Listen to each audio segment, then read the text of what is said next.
Et bien bonsoir tout le monde, aujourd'hui on se retrouve pour la deuxième partie de l'intégrale du soir que j'avais déjà calculé d'une certaine manière dans la vidéo précédente, et donc aujourd'hui on va aborder le cas général avec un alpha ici.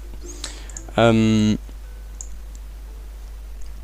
la façon dont je l'avais fait la dernière fois c'était assez, on va dire, c'était du bidouillage quoi, parce que il fallait rajouter des termes et tout, à la fin on arrive avec un équivalent.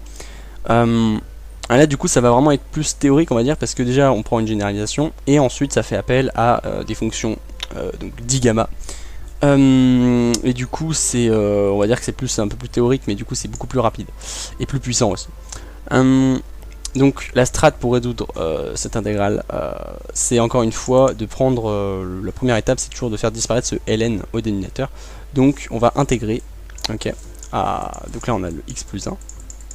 Cette fois-ci, la dernière fois on intégrait de 0 à 1, là on intègre de 0 à alpha x puissance t dt. Et ensuite avec Fubini, du coup, on va intervertir les deux intégrales. Et du coup, ça va pas du tout être ça, en l'occurrence, ça va être ça. Voilà. 0 à 1, x puissance t sur 1 plus x dx dt. Ok. Et là du coup c'est intéressant parce que ça permet de calculer un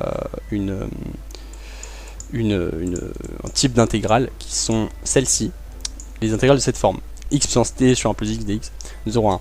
Et donc ça, donc il y a une formule pour ça, je vais d'abord la donner, l'utiliser, et ensuite je vais la démontrer. Donc c'est la partie théorique en fait, c'est que ça c'est égal à 1 demi de psi 0 de t plus 2 sur 2 moins psi 0 de t plus 1 sur 2. Ok. Et là où c'est beau, c'est que donc en fait psi 0 c'est égal à la dérivée de ln de gamma. Donc comme c'est une dérivée et que là on est en train d'intégrer la dérivée, évidemment on sent bien que ça va bien se comporter. Ça peut que bien se comporter du coup, parce qu'on est en train de l'intégrer. En fait c'est la dernière intégrale d'ailleurs qui nous reste, en fait c'est l'intégrale de cette dérivée. Donc on va directement calculer le terme à la fin quoi. Donc ça c'est fort. 1 demi de l'intégrale de 0 à alpha, du coup de psi 0 de t plus 2 sur 2 moins psi 0 de t plus 1 sur 2. Et du coup comme je l'ai dit, comme ça c'est la dérivée. Il faut juste faire gaffe parce que à l'intérieur de la fonction du coup on a un truc composé. Et du coup on remarque que la dérivée à l'intérieur c'est pile 1 demi. Donc le 1 demi qui était devant, ça va devenir, il va venir avec cette fonction. Voilà, ça va être ln de ça. Du coup ça va être le logarithme de gamma évalué en alpha sur 2 plus 1 moins logarithme évalué en 0, donc gamma de 1 qui fait du coup 1, donc c'est bon, on s'en fout. Et enfin l'autre terme c'est pareil, moins ln de gamma de alpha plus 1 sur 2 sur le terme évalué en 0 qui va faire gamma de 1 demi qui fait racine de pi. Voilà, et du coup on se retrouve avec le terme général ln de gamma de alpha sur 2 plus 1 sur gamma de alpha plus 1 sur 2 racine de pi.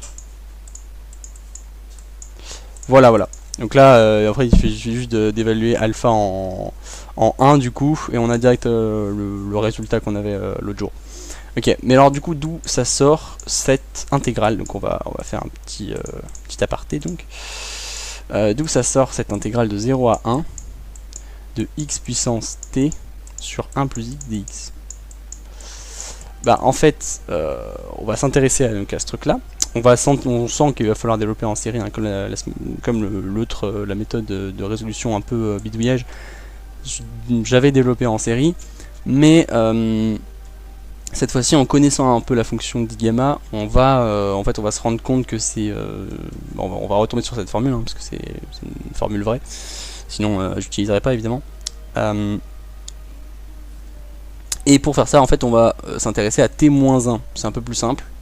Vous allez voir, parce que du coup, en développant en série le 1 sur 1 plus x et en intervertissant somme et intégrale, je skip les calculs, mais on se retrouve avec...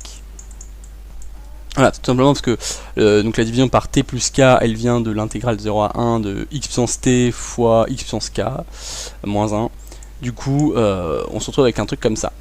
Et donc là, il faut connaître, comme je disais, la fonction d'Igamma parce que c'est par définition la dérivée. C'est la dérivée de ln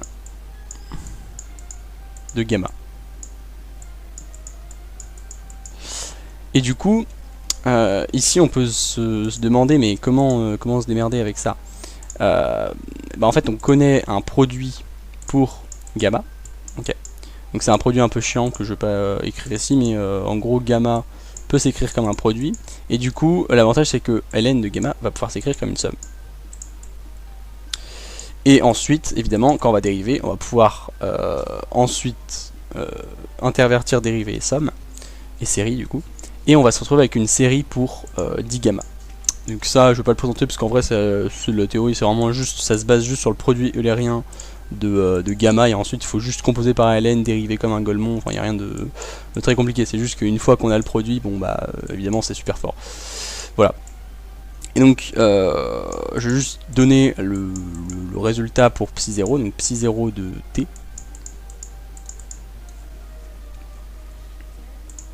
C'est donc moins la constante de l'air Mascheroni, très stylé, plus la somme, donc cette série-là. Ok. Et du coup, on voit bien que, en fait là, la strat, ça va être du coup de séparer les termes pair-impair. Ok. Donc k plus grand ou égal à 0. Donc les termes pairs, ça va faire 1 sur t plus 2k plus 2. Et les termes impairs, t plus 2k plus 1. Et ensuite, pour faire apparaître justement ce k plus z, bah, je vais factoriser par 2. Parce que là, j'ai pas envie de me retrouver avec un 2k. J'ai vraiment pas envie. Par contre, me retrouver avec un k ici et un t sur 2 ici, ou avec plus quelque chose éventuellement, ça me dérange absolument pas. Donc en gros, c'est juste ça la strat, c'est factorisé par 1,5 ici. Du coup, on se retrouve avec t plus 2 sur 2. Ok. Là, on retrouve bien du coup notre k. Ici, pareil, t plus 1 sur 2. Donc là, on se retrouve avec notre plus k. Et du coup, ensuite, en faisant un plus 1 moins 1, hein, donc en faisant apparaître ce terme qui est ici depuis le début, je fais moins ça, et ensuite je le rajoute ici, plus ça. Je fais bien apparaître du coup la fonction d'Igamma. Et là, comme constante de l'air Mascheroni, c'est une constante, quand on va soustraire deux fois, quand on va prendre cette différence de termes ici, le premier moins gamma qui est ici, il va se simplifier avec le plus gamma qui est ici. Bref. Du coup ça fonctionne super bien, et c'est ça le résultat général. Voilà, assez stylé.